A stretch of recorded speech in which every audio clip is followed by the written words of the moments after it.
চার পেয়ালা থেকে চারটা পদার্থ যখন মা আমেনা মুখে দিলেন, দেখলেন হঠাৎ একটা নূরের ঝলকানি দেখা যাইতেছে ঘরের কর্নারের মধ্যে। নূরের ঝলকানি, এমন ঝলকানি দেখা যাইতেছে মা আমেনার চোখ দিয়ে ওই মক্কা নগরীর সামদেশের বড় বড় যে পিলারগুলো আছে এগুলো পর্যন্ত মা আমেনার ঘর থেকে দেখা যায়।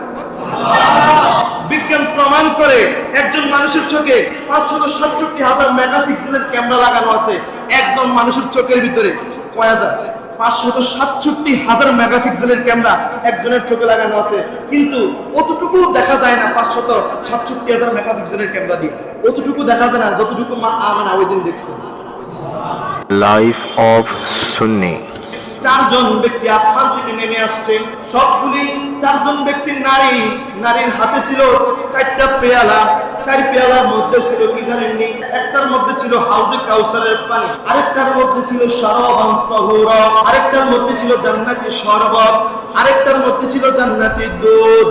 এই চারটা পেয়ালার মধ্যে হযরতে হাজরা, হযরতে মরিয়ম, হযরতে হাওয়া আলাইহিস সালাম, ইনারা 60 জন আসমান থেকে যখন দুনিয়ার জমিনে নেমে আসছে, নেমে আসার পরে বলতেছে, ও মা আমেনা, আমরা এসেছি আপনাকে পান করানোর জন্য। 60 জনের পেয়ালা থেকে 60টা জিনিস যখন পান করাইছে, পান করানোর পরে আমার রাসূল, আপনার রাসূল দুনিয়ার জমিনে আগমন করছেন। আগমন করার পরে দেখতেছেন রাসূলের সুন্নাতে খতনা করানো আছে। রাসূল আগে মাথাটা দুনিয়ার জমিনে ফেলে নাই, আগে ফেলছে কদম মোবারক। আপনারা দেখেন না, আমার মা বোনরা যখন গর্ভবতী হয় তখন তাদের পেটটা একটু হলে ফুলে যায়, তাই নেই? কিন্তু মা আমেনা একটা কিতাবের মধ্যে লিখছে যে আমি যখন আমার রেহেমের মধ্যে আমার সন্তান ধারণ করেছি, আমি দেখলাম না আমার পেটটা ইঞ্চি পরিমাণ ফুলে যাইতে। আমি কখন টের পেয়েছি জানো? আমার রেহেমে সন্তান আছে, আমি কখন টের পেয়েছি জানো? দুনিয়ার জমিনের মানুষ যদি প্রশ্ন করে, মা আমেনা কখন আপনি টের পাইছেন আপনার রেহেমের মধ্যে সন্তান আছে? মা আমেনা বলতে লাগলেন, ও দুনিয়ার মানুষ শুনো, আমার রেহেমের মধ্যে সন্তান আছে, অথচ আমি জানি না। কবে জেনেছি জানো? যখন আমার সন্তানের 1 মাস হয়ে গেছে।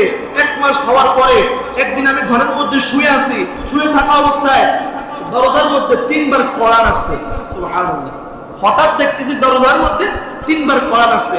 কড়ান আসার পরে আমি গিয়ে দরজা খুললাম। দরজা খুলে দেখতেছি আশেপাশে কেউ নাই, আশেপাশে কেউ নেই। আসমানের দিকে তাকাইলাম, কেউ নেই। জমিনে তাকাইলাম, কেউ নেই। হঠাৎ কইরা আমি নিচের দিকে ফলো করলাম, দেখতেছি একজনের কদম দেখা যায়, একজোড়া কদম দেখা যাইতেছে দাঁড়ায় আছে, আর কদম থেকে শুধু নূরের ঝলকানি বের হইতেছে।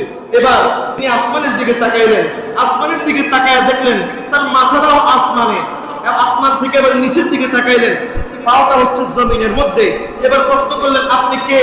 বলে, আপনার প্রশ্নটা আপনি পরে রাখেন, আমি আগে আমার রাসূলকে সালাম দিয়ে নেই। তিনি সালাম দিতে লাগলেন, আসসালাতু আসসালামু আলাইকা ইয়া আইয়ুহান নাবিয়্যু। বলে, আপনি কাকে সালাম দিলেন? আমি আমেনাকে যদি আপনি সালাম দেন আসসালামু আলাইকুম বলবেন, কিন্তু আপনি কাকে সালাম দিলেন? আসসালাতু আসসালামু আলাইকা ইয়া আইয়ুহান নাবিয়্যু। আদম আলাইহিস সালাম তিনি ছিলেন। বলে, আপনার পরিচয়টা দেন। বলে, আমার নাম হচ্ছে আদম আলাইহিস সালাম, জাতির পিতা। আমি সালাম দিয়েছি কাকে জানেন? বলে, কাকে সালাম দিয়েছেন? বলে, আপনার রেহেমের মধ্যে আমার নবী, আপনার নবী রাহমাতাল লিল আলামিন আছে। সুবহানাল্লাহ। এইবার মা আমেনা বুঝতে পারলেন তিনার রেহেমের ভিতরে একজন নূরের টুকরা আছে। এবার দ্বিতীয় মাস চলে আসলো। দ্বিতীয় মাস আসার পরে তিনি হঠাৎ ঘুমাচ্ছেন। এবার তো মা আমেনা জানে যে তার মাথার ভিতরে আছে, তার রেহেমের ভিতরে একটা সন্তান আছে, কিন্তু তার কোনো পরিবর্তন দেখছে না, তার কোনো ব্যথা অনুভব করছে না। দুনিয়ার মা বোনেরা যখন গর্ভবতী হয় তখন 100 বার আল্ট্রাসাউন্ড করাতে হয়, 100 বার চেক আপ করাতে হয়, বাচ্চাকে ভালো আছে না নষ্ট হয়ে গেছে, নাকি পাও ভেঙে গেছে না ঠিক আছে, 100 বার আল্ট্রাসাউন্ড করাতে হয়। কিন্তু মা আমেনা শাহাদাত রিসালাত নামের একটা কিতাব আছে, ওই কিতাবের মধ্যে বর্ণনা করছেন যে আমি আমার পেটের ভিতরে বিন্দু পরিমাণ কোনো ব্যথা অনুভব করি নাই, বিন্দু পরিমাণ আমার পেটটা একটু ফুলে যায় নাই। আমি মা আমেনা বুঝতেও পারি না আমার রেহেমের ভিতরে যে একটা সন্তান আছে। এইবার মা আমেনাকে যদি আপনি জিজ্ঞেস করেন, গভীর মনোযোগ দেন বাবা, মা আমেনাকে যদি জিজ্ঞেস করি, ও মা আমেনা, আপনার পেটটা কেন ফুলে যায় নাই? আপনার পেটে কেন ব্যথা অনুভব হয় নাই? মা আমেনা শাহাদাত রিসালাত একটা কিতাব আছে, কিতাবের মধ্যে উল্লেখ করতেছে, এই পৃষ্ঠার মধ্যে সুন্দরভাবে লিখতেছে, ও জগতের মানুষ শুনিয়া নাও, শুনিয়া নাও, আমি মা আমেনা কেন ব্যথা পাই নাই জানুনি? কারণ আমার রেহেমের ভিতরে এমন একটা সন্তান, সে তো সন্তান নয়, স্বয়ং হইল নূরের টুকরা। আরো জোরে বলুন। আচ্ছা, আপনারাই বলেন, নূর অর্থ হচ্ছে আলো। এই যে বাতিটা জ্বলতেছে না, এই বাতিটার যে আলো বের হচ্ছে, আলোটা কি ধরা যায়? বলো, আলোটা কি ধরা যায়, ছোঁয়া যায়, অনুভব করা যায়, দেখা যায়? এটা যে আলো বের হইতেছে, সেম রাসূল হচ্ছে নূর। নূর কখনো দেখাও যায় না, দেখা যায়, ধরা যায় না, অনুভব করা যায়, দেখা যায়। এই জন্য মা আমিনা বলে এটা হচ্ছে স্বয়ং নূর। এই জন্য মা আমিনা বলতে লাগলেন, ও জগতের মানুষ শুনিয়া নাও, আমার দেহের ভিতরে স্বয়ং একটা নূরের টুকরা আছে। এই নূরের টুকরা আমি কখন বুঝতে পারলাম যে এটা রাহমাতাল লিল আলামিন জানি? যখন হযরত আদম আলাইহিস সালাম আমার ঘরের দরজার মধ্যে টোকা দিয়েছে, তখন বুঝতে পারলাম যে এটা কোনো সাধারণ সন্তান নয়, এটা হচ্ছে স্বয়ং রাহমাতাল লিল আলামিন। দ্বিতীয় মাসের মধ্যে আমি হঠাৎ ঘুমাইতেছিলাম, আমি হঠাৎ ঘুম থেকে উঠে দেখতেছি দরজার মধ্যে 3 বার কড়া নাড়ছে। দরজার মধ্যে 3 বার কড়া নাড়া হচ্ছে আমার রাসূলের সুন্নাত। এটা অনেকে পালন করতে চাই না। কোন একটা ঘরের মধ্যে গেলে অনুমতি নিতে হয়।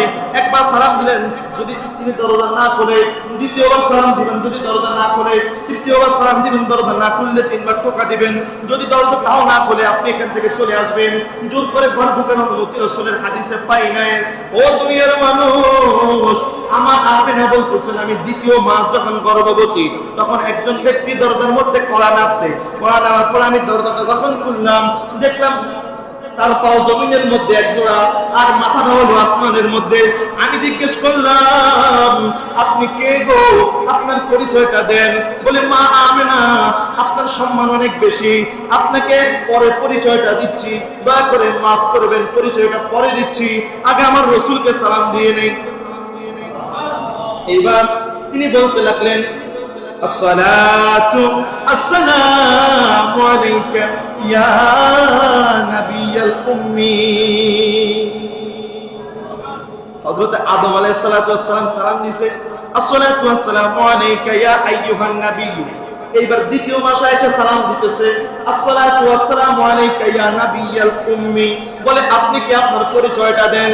এবার পরিচয় দিতে লাগলেন, ও মা আমিনা, গত মাসে যে আমার বাবা আসছিল হযরত আদম আলাইহিস সালাতু ওয়াস সালাম, এই দ্বিতীয় মাসে আমি এসেছি, আমার আল্লাহ পাঠাইছে, আমি হচ্ছি আদমের সন্তান হযরত শীশ আলাইহিস সালাম।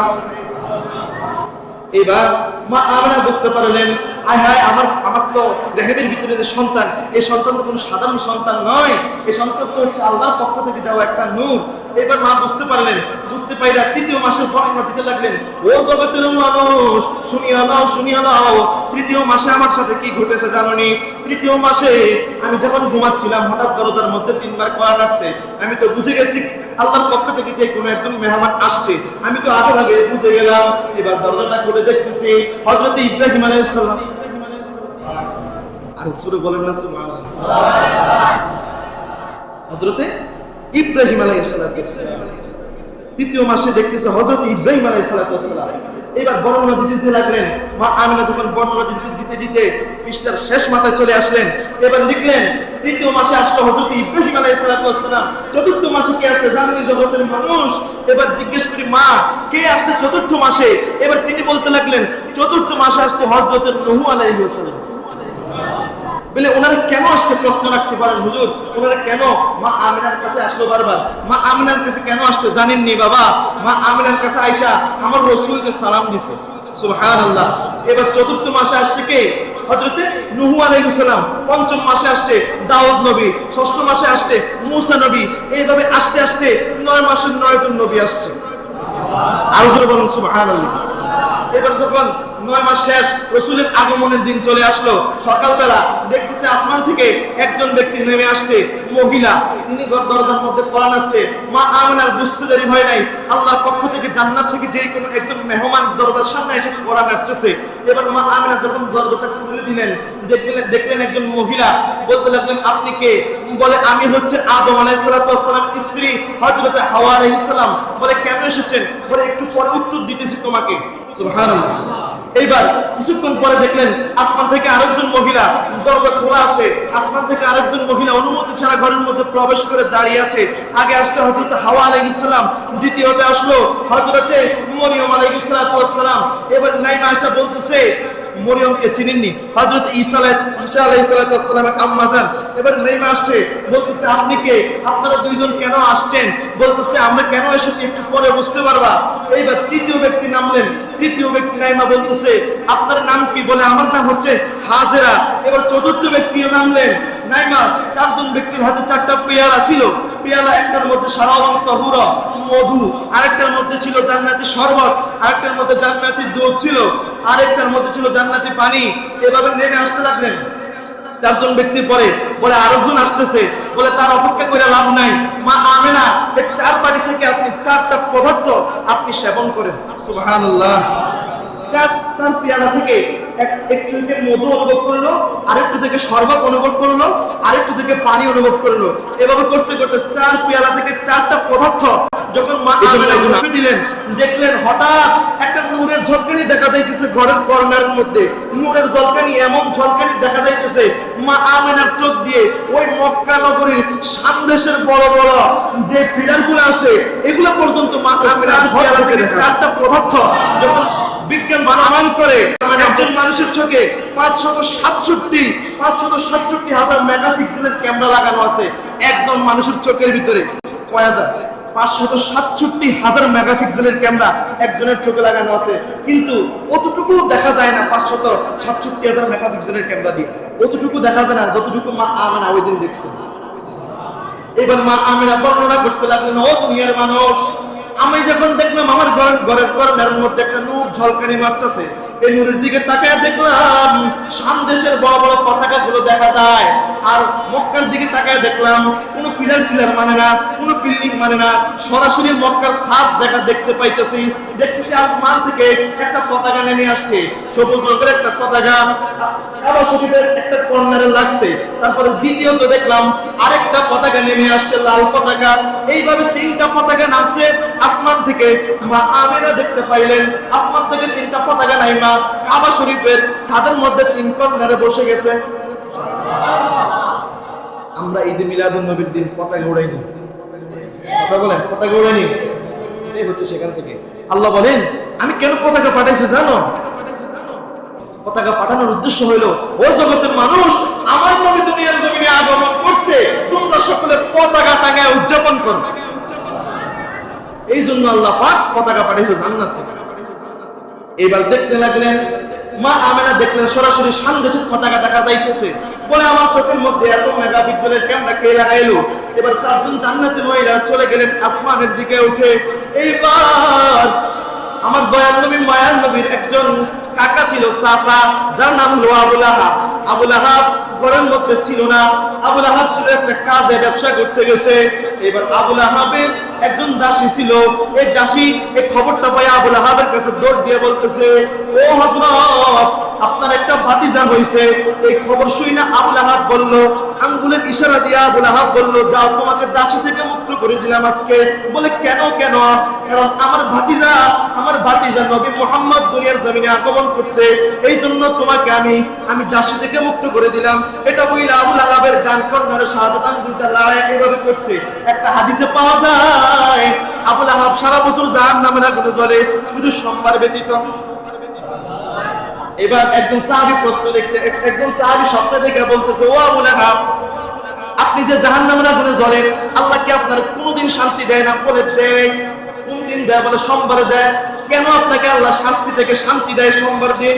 বলে আমি ওই আমার দয়াল নবী মায়ার নবী দুনিয়ার জমিনে আগমন করার পরে সোমবার দিন আমি আমার দাসীকে আঙ্গুল নাচাইয়া শাহাদাত আঙ্গুলের দিয়া এভাবে বিদায় করে দিছি, দাসী থেকে মুক্ত করে দিছি।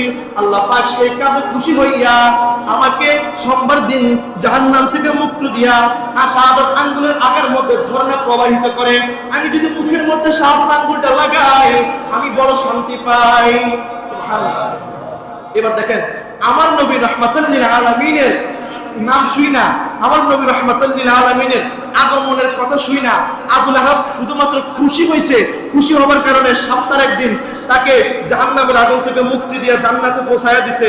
আর আমরা হচ্ছি রাসূলের সরাসরি উম্মত, সরাসরি আশিক। আমরা নিজেকে আশিক দাবি করি। আমরা কি জাহান্নামের আগুন থেকে মুক্তির ক্ষমতা রাখি না? জোরে বলেন, জাহান্নামের আগুন থেকে মুক্তির ক্ষমতা আমরা রাখি কি রাখি না? আল্লাহ পাক আমাদের সকলকে কবুল করে বলেন আমিন।